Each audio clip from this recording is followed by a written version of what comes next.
This is the next story on the strength of a likeness.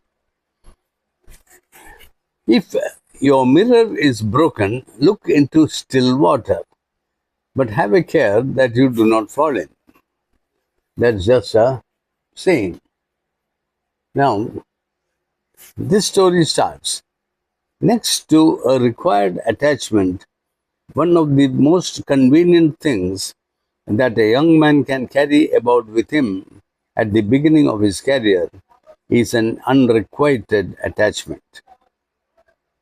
So, next to a requited attachment means his attachment has been returned and he is happy, and unrequited. Next to the requited attachment, a young man can the most convenient thing that a young man can carry around with him at the beginning of his career is an unrequited attachment. That is, he has told the girl that he is in love with her, but the girl has not responded. That is unrequited love. It makes him feel important and businesslike and blaze and cynical. And whenever he has a touch of little stomach upset or whatever, or suffers from want of exercise, he can moan over his lost love and be very happy in a tender twilight fashion. Hannah's side's affair of the heart had been a godsend to him. It was 4 years old, and the girl had long since given up thinking of it. She had married and had many cares of her own. In the beginning, she had told Hannah said that while she could never be anything more than a sister to him, she would always take the deepest interest in his welfare. This startlingly new and original remark gave Hannah Side something to think over for 2 years, and his own vanity filled in the other 24 months. Hannah Side was quite different from Phil Garon, but nonetheless had several points in common with that far too lucky man. So Hannah Side is one guy and Phil Garon is the other guy. They were quite different, but they had several points in common. So Hannah Side kept his unrequited attachment by him as men keep a well-smoked pipe, for comfort's sake, and because it had grown dear in the using. It brought him happily through one Simla season. Hannah Side was not lovely. There was a crudity in his manners and a roughness in the way in which he helped a lady onto her horse that did not attract the other sex to him,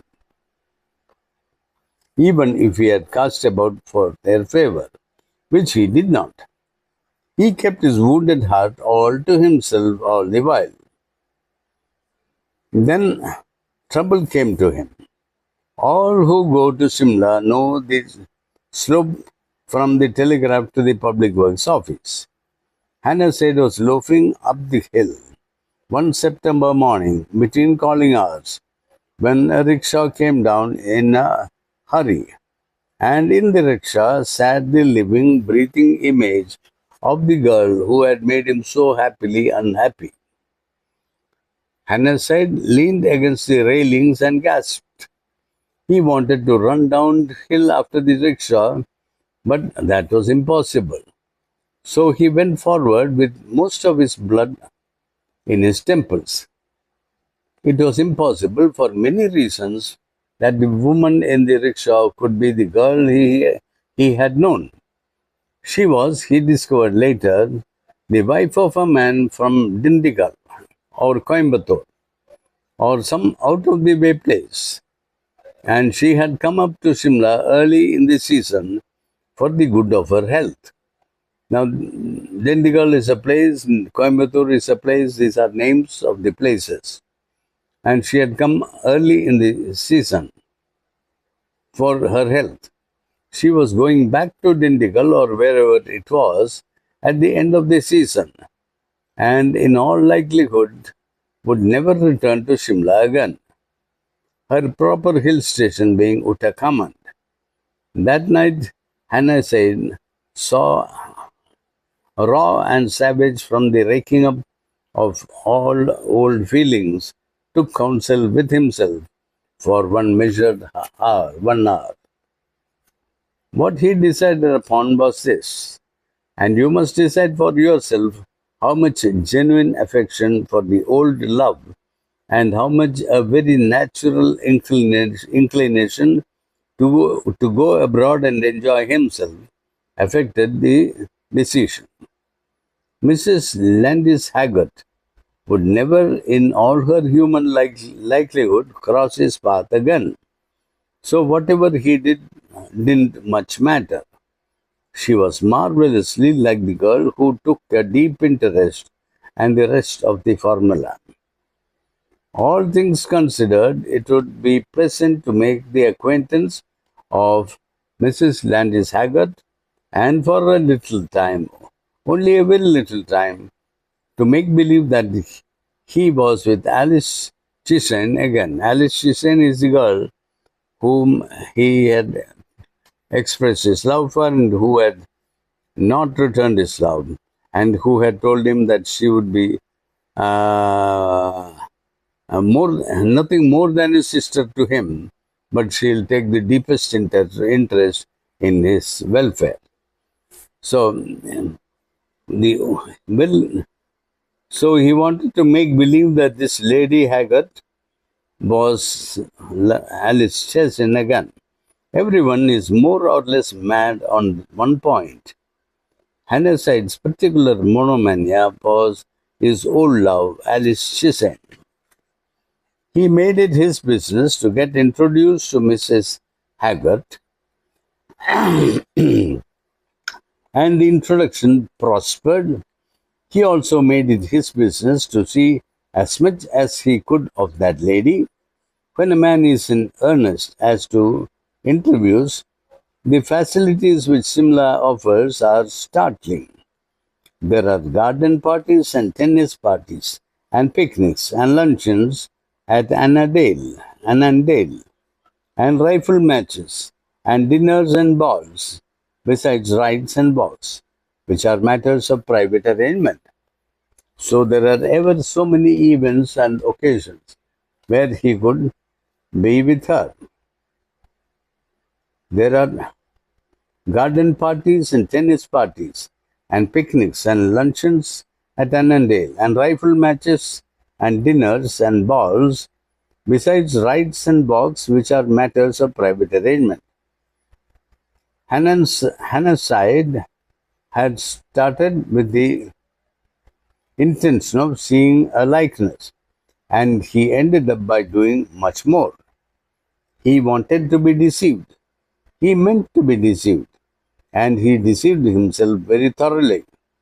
Not only were the face and figure of Alice Chisholm, but the voice and lower tones were exactly the same, and so were the turns of speech and the little mannerisms that every woman has, of gait and gesticulation, were absolutely and identically the same. The turn of the head was the same. The tired look in the eyes at the end of a long walk was the same.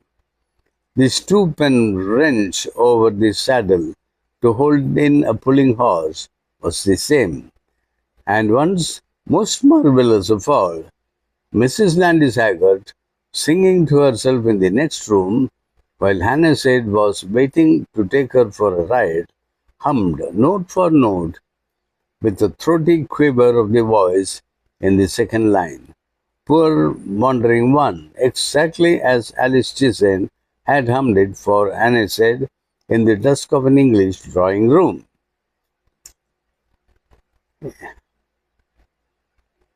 In the actual woman herself, in the soul of her, there was not the least likeness, she and Alice Chisholm being cast in different molds. But all that Hannah said wanted to know and see and think about was this maddening and perplexing likeness of face and voice and manner. He was bent on making a fool of himself that way, and he was in no sort disappointed.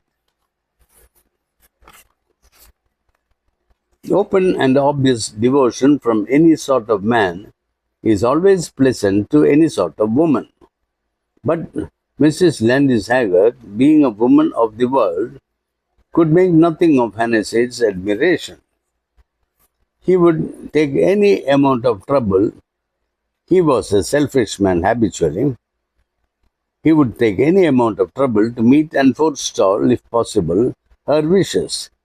Anything she told him to do was law, and there could be nothing, no doubting it. He was fond of her company so long as she talked to him and kept on talking about trivialities. But when she launched into expression of her personal views and her wrongs, those small social differences that make the spice of Simla life, Hanasade was neither pleased nor interested. He didn't want to know anything about Mrs. Landis Haggard or her experiences in the past. She had travelled nearly all over the world and could talk cleverly. So he wanted the likeness of Alice Chisholm before his eyes and her voice in his ears. Anything outside that, reminding him of another personality, jarred, and he showed that it did. Where's the story going? I don't know. Okay, something is happening. Under the new post office, one evening, Mrs. Landis Haggard turned on him and spoke her mind shortly and without warning. Mrs. Hannasaide, said she, will you be good enough to explain why you have appointed yourself my special cavalier servant? I don't understand it, but I am perfectly certain, somehow or the other, that you don't care the least little bit in the world for me. This seems to support, by the way, the theory that no man can act or tell lies to a woman without being found out. Hannasaide was taken off his guard. His defense never was a strong one because he was always thinking of himself, and he blurted out before he knew what he was saying this inexpedient answer. No more I do. The queerness of the situation and the reply made Mrs. Landis Haggard laugh. Then it all came out, and at the end of Hannaside's lucid explanation, Mrs. Haggard said, with the least little touch of scorn in her voice, so I am to act as the lay figure for you to hang the rags of your tattered affections on somebody, am I? Hanaside didn't see what answer was required, and he devoted himself generally and vaguely to the praise of Alice Chisholm, which was unsatisfactory. Now it is to be thoroughly made clear that Mrs. Haggard had not the shadow of a ghost of an interest in Hanaside. Only no woman likes being made love through instead of to, especially on behalf of a musty divinity of 4 years standing. So she didn't like that he was paying attention to her in lieu of the other girl. Hanasade did not see that he had made any particular exhibition of himself.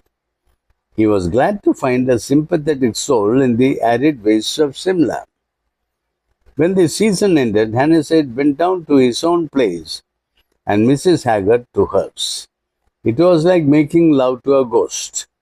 And Hanasade said to himself, and it doesn't matter, and now I'll get to my work. But he found himself thinking steadily of the Haggard Chisholm ghost, and he could not be certain whether it was Haggard or Chisholm that made up the greater part of the pretty phantom. He got understanding a month later. A peculiar point of this particular country is the way in which a heartless government transfers men from one end of the empire to the other. You can never be sure of getting rid of a friend or an enemy till he or she dies. There was a case once, but that's another story. Haggard's department ordered him up from Dindigul to the frontier at 2 days' notice, and he went through losing money at every step.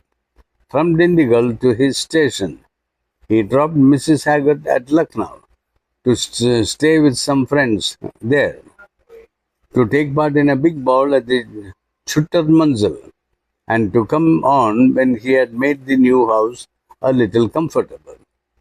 Lucknow was Hanasaid's station, and Mrs. Haggard stayed a week there. Hanasaid went to meet her. As the train came in, he discovered what he had been thinking of for the past month. The unwisdom of his conduct also struck him. The Lucknow week, with 2 dances and an unlimited quantity of rides together, clinched matters, and Hanasaid found himself pacing this circle of thought. He adored Alice Chisholm. At least he had adored her. And he admired Mrs. Landis Haggard because she was like Alice Chisholm. But Mrs. Landis Haggard was not in the least like Alice Chisholm, being 1,000 times more adorable. Now, Alice Chisholm was the bride of another, and so was Mrs.